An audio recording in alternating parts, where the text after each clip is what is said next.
Joining us now is former Arkansas Governor Asa Hutchinson. He's running for president in 2024. It's great to see you, sir.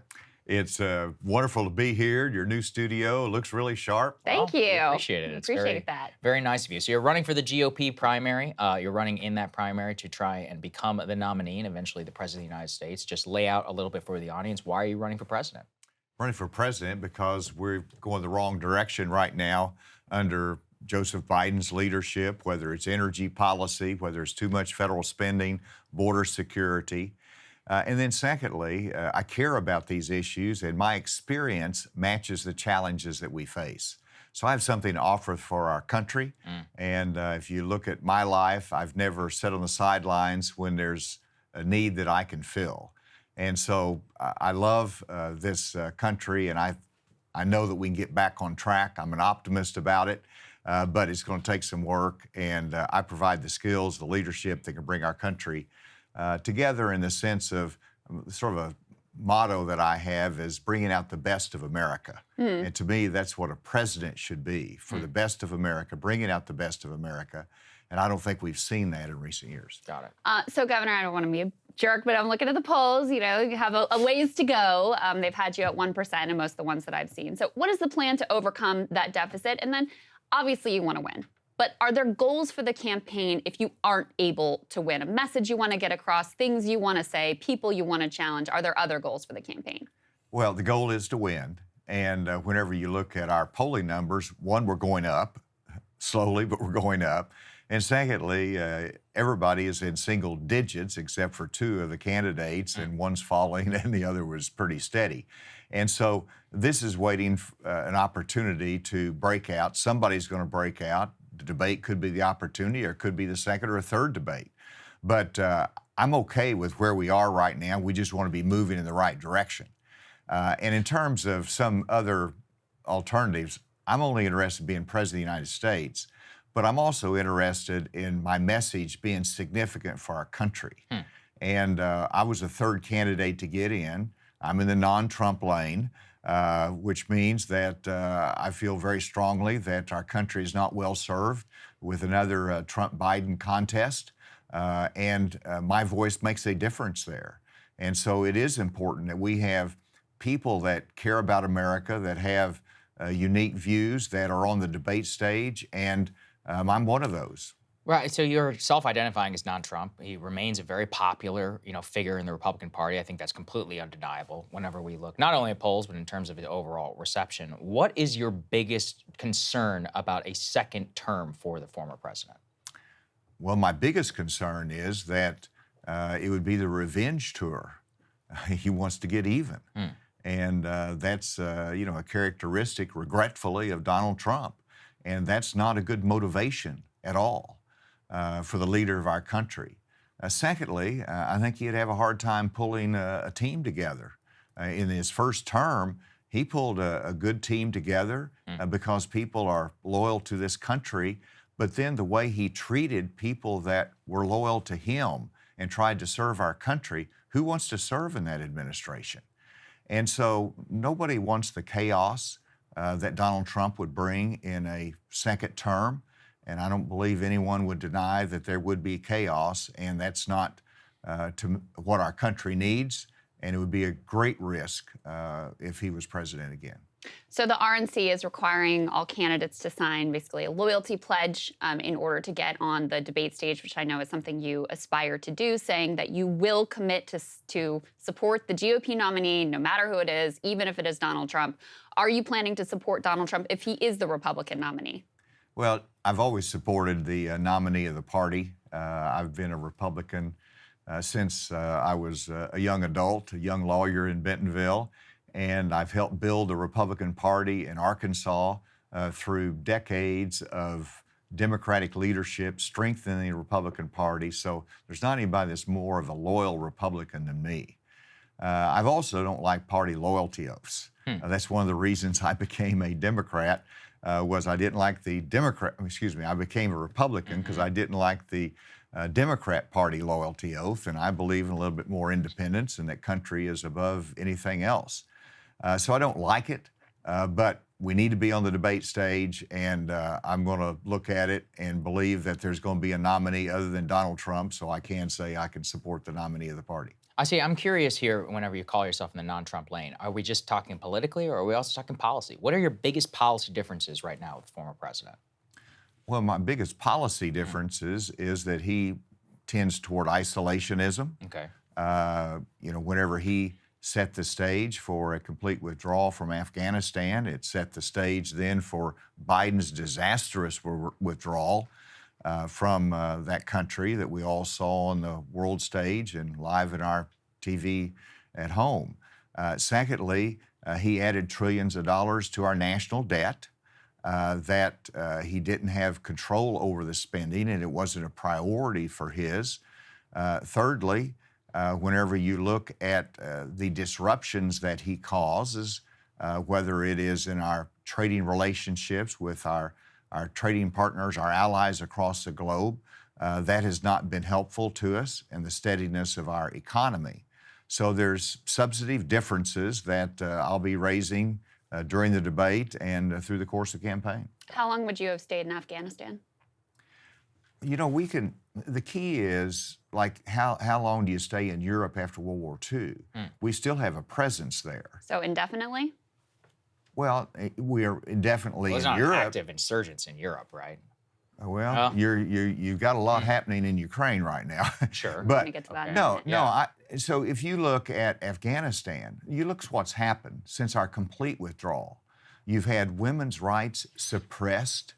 The Taliban has taken over, and it is ripe for terrorist training camps again.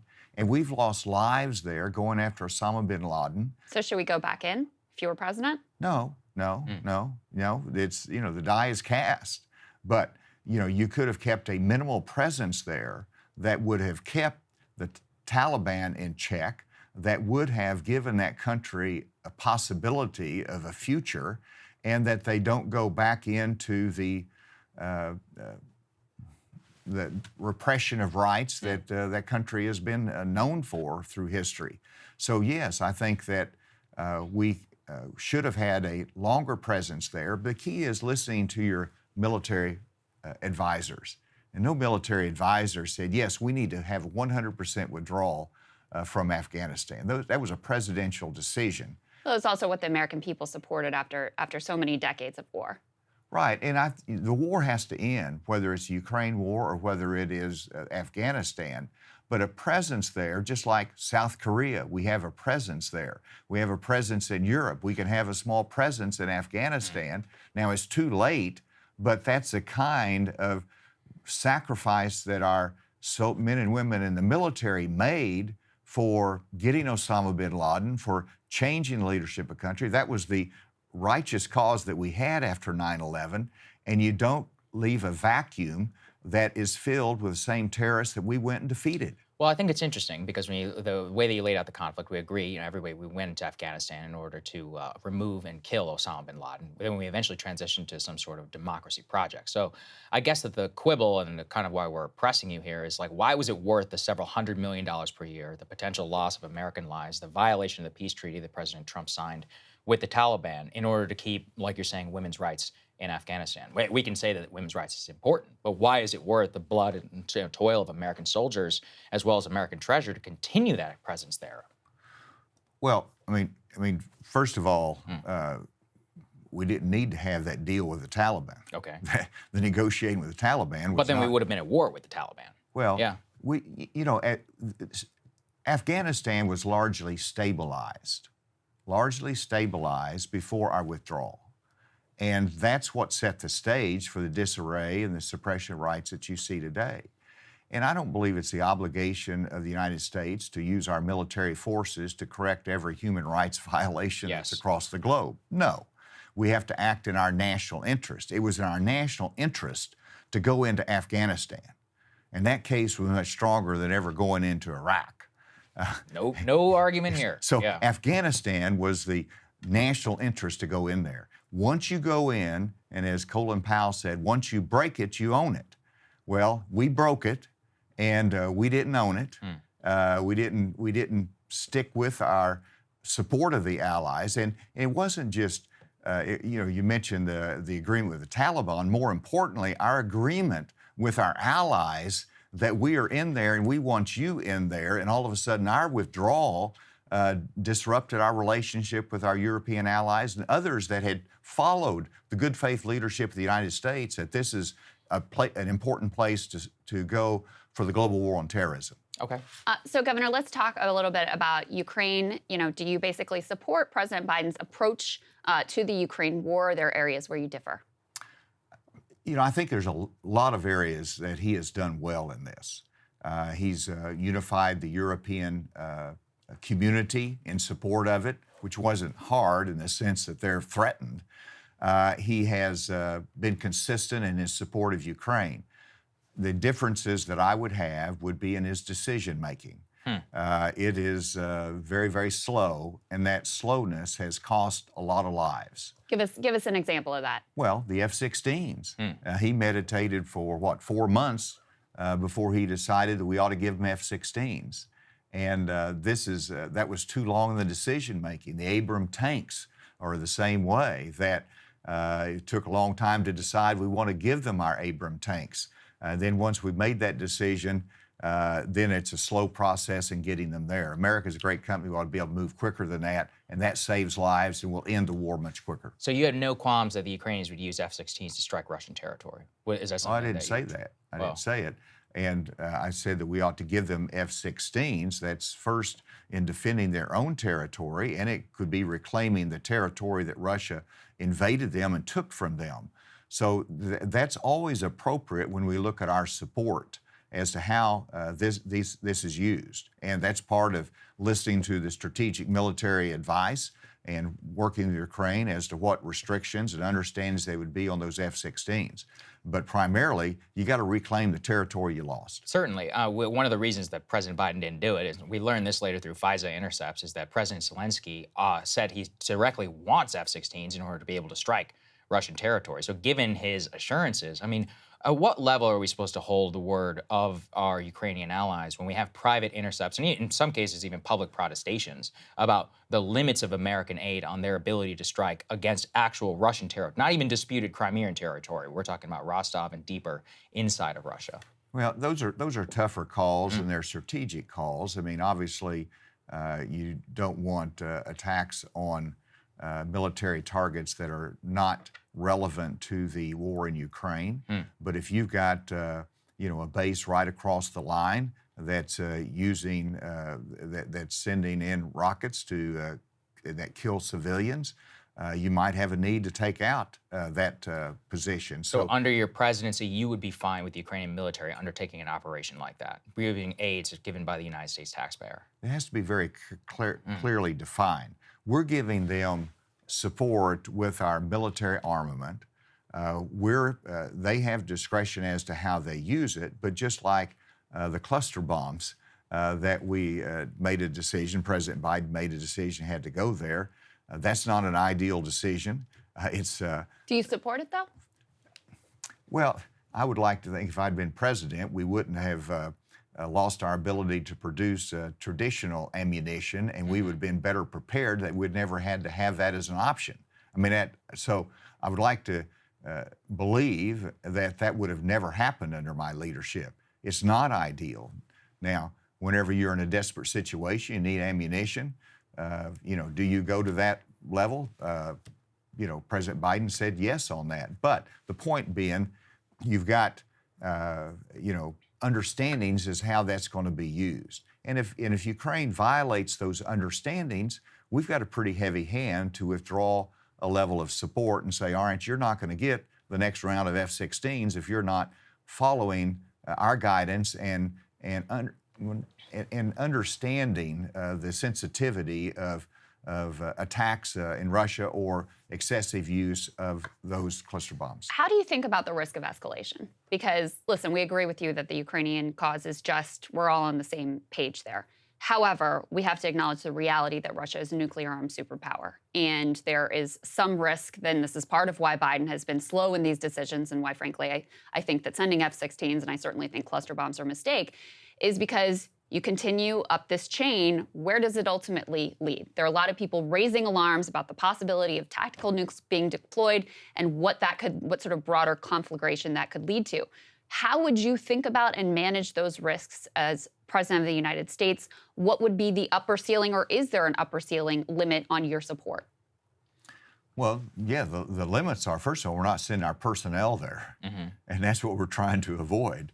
So, we're not putting our men and women at risk in Ukraine, and that's a line that I draw, very critical. Secondly, you want to make sure that you get material to them timely and that they have the ability to defend their freedom and their territory. And that's what's at stake. It is sovereignty and freedom. And Russia violated sovereignty and freedom. And the United States, if we ever stand for anything, it is to stand for those oppressed by invading armies. And so providing the material is in our national interest. And, you ask, what's the line? First of all, Russia should not dictate our principles of engagement or our principles of support. And so whenever... Are we risking nuclear war? That's the bottom line question here. We risk it every day. Whenever you have a confrontation over the South China Sea with another nuclear power, that's a risk. You have to measure risk. And there's two ways that you handle it as president. One is to show strength so they don't test that metal in the decision making. And then secondly, that you have people in that office that understand judgment, crisis, and how to manage that.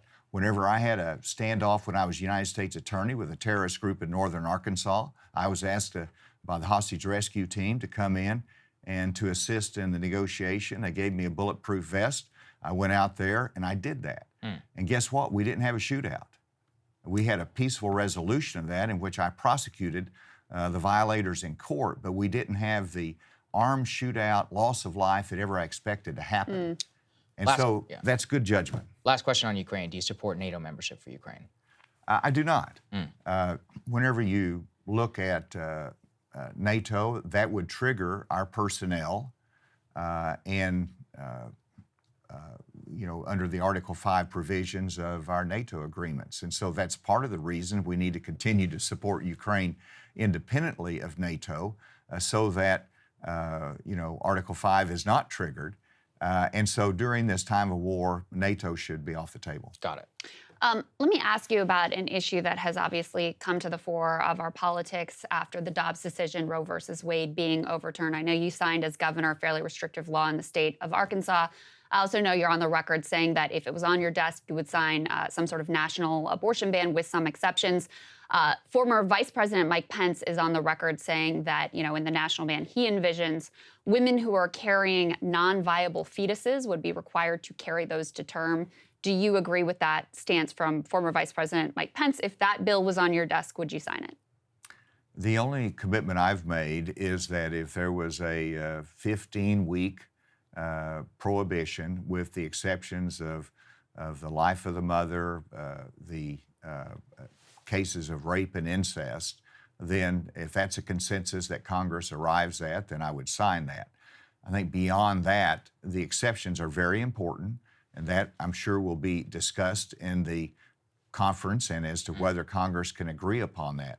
I do not believe Congress will be able to reach the supermajority agreement that's necessary. Sure, but we're trying to figure out what your views are on the issue, right? So for you, if that came to your desk and it didn't have an exception for non-viable fetuses, would you sign that bill? I'll just tell you what I did in Arkansas. Of course, whenever the bill came to my desk that had restrictions on abortion, and they actually passed it with only the life of the mother as an exception, I wrote a letter saying my policy is believing that rape and incest should be included. And so I would have to see more evidence that would be medically necessary, and to make sure that if that exception is in there, that it is carefully drawn to make sure there's not an instance in which the doctor simply makes a mistake and you do have a live fetus. Let me ask you about the politics of abortion. What is your theory of the case on 2022? How much do you think abortion had to do with midterm losses for Republicans? Was it a lot? Was it a little? Was it mostly Trump? What's your theory? Mostly Trump. You think it was mostly Trump? You don't Yes. think abortion had much to do with it? You know, you look at states like Wisconsin, I mean, it was a big issue there, and I'm sure it was a factor. But the overarching cause of our defeat in 2020 was the fact that President Trump invoked himself and recruited candidates that were looking to the past and not to the future, and were not solving problems. Pennsylvania being a good example of that. You know, in terms of 2024, sure, it's going to be an issue because it's an undecided policy matter in our states, in our national government. Candidates are going to have to talk about it. Secondly, the Democrats are going to make it an issue. They're going to push that envelope and that divide. And the candidates just have a responsibility to say what's in their heart, what their convictions are, and people understand that this is one that we're going to have some disagreements on. So is 15 weeks, is that a hard line for you? Or if there was a 6-week ban on the table, is that something you would be open to? You know, where are you specifically? I'm going to specifically, you're going to have reasonable restrictions with reasonable exceptions and a consensus at the national level. And, you know, part of the job of developing a consensus is what happens in the state level between now and then, because the states are our testing grounds as to what's working, what's not working, what is the right values for a particular state. And so we're just not there yet to start making those decisions. 15 weeks is what is a bill that's on the table that has some support. It mirrors many of the European exceptions and policies that's made as well. So that's something that is acceptable. Beyond that, let's see where we go. All right, so let me ask you a few kind of lightning round. We can get some quick responses on some economic issues. So on Social Security, you're President of the United States. Do you think it should be cut? Do you think it should be increased? Do you think it should stay as it is? I would handle this by doing the same thing Ronald Reagan did, which is create a commission for the future of Medicare and Social Security, have them make recommendations for the long-term sustainability of it, and obviously part of that is controlling cost. And so that's how I would approach it, because it's not going to be solved in a presidential campaign. It's going to But you're open to cuts? I wouldn't define them as cuts. I would define them as obviously cost-saving measures to sustain it for the future. Okay. Minimum wage, I know in Arkansas, I think it's $11 an hour right now, significantly higher than the national minimum wage. Would you fight to increase the minimum wage? Do you think it should stay as it is, or would you get rid of it altogether? At the federal level? Yes. Well, I mean, it's become irrelevant at the federal level because the states have superseded the minimum wage, just like Arkansas at $11. So you'd leave it as is? Is it a Not all priority? states. Some states. Yeah. Some states are still lower. Yeah. The minimum wage ought to be raised at the federal level. I don't think that is an urgent economic matter because the wage rates have gone up dramatically. That has become irrelevant. Minimum wage is always a floor, and if you had the floor today, it should have to be much, much higher. But I don't see the need for making a change because it doesn't help anything right now. What about income taxes on highest earners in the United States? You think it's too high, too low, or just about right? And given that you would be if elected, by 2025, the tax cuts would be expiring under President Trump, you would have a significant say on that. Well, the tax cuts that were brought into play under President Trump should be extended. Okay. That's important for economic growth. On our tax policy, it needs to be a pro-growth tax policy in which we spur the economy to grow. I believe we have that right now. If there are adjustments to be made to stimulate more growth, I would look at those. In terms of the higher-end taxpayers, I don't see a change there. Obviously, when you go back in history and under President Carter, we were at a 70% income tax rate if you got to a high level. No country should take 70 cents out of every dollar earned. That's a disincentive for work, for success and entrepreneurship. The Trump tax cuts obviously went overwhelmingly to the wealthiest individuals and corporations. What we saw from corporations was the theory was, oh, they'll invest in their people, they'll invest in innovation. Overwhelmingly, what they did is rewarding themselves with stock buybacks. So why does that make sense to continue when 83 cents on of every dollar went to the top? Well, I know many companies did invest in their employees, raised their wage rates, gave bonuses, and so that's what companies should do. They have to make decisions on how they manage their funds, but it's important for them to be able to invest in capital, equipment, and once you slow down that investment, the economy slows down. And once that economy slows down, people lose jobs, our debt goes up, our deficit goes up. So we need to incentivize growth and capital investment in this country, and that's what the previous tax bill did. And let's continue that. Well, my last question here is on the stock buybacks, like Krystal was just alluding to. You're from Bentonville, Arkansas. We were talking at the beginning before we started about Sam Walton. Sam Walton built a massive empire by investing almost every dollar back into the company, but specifically in hardware and actually building new stores, in the wages, and actually developing his workforce. Why do you think stock buybacks should be allowed then in that case? Walmart, in particularly lately, has invested much more in financialization than in many of the things that made the company once great. Do you think that should be allowed? I mean, would you keep that as president? Your general theory here under business? Well, my general theory is that stock buybacks are, artificial, holding the price value in order to protect the equity investors. And Correct. so that is not a priority that we should have for businesses. And so I don't like the policy. We shouldn't encourage that. They used to be banned. Was that something you'd be open to?